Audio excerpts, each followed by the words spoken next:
হচ্ছে লতা মঙ্গেশকর চক, রাম মন্দির, অযোধ্যা। তো আমরা এবার যাব হচ্ছে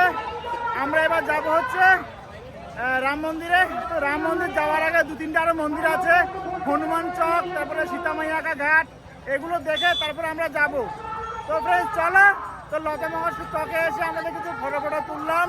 তো মোটামুটি প্রচুর লোক, কিন্তু তাও ভালো, খুব সুন্দরভাবে ভিড় ম্যানেজ হচ্ছে। আমরা এবার যাবো হচ্ছে মন্দিরে। তো চলো।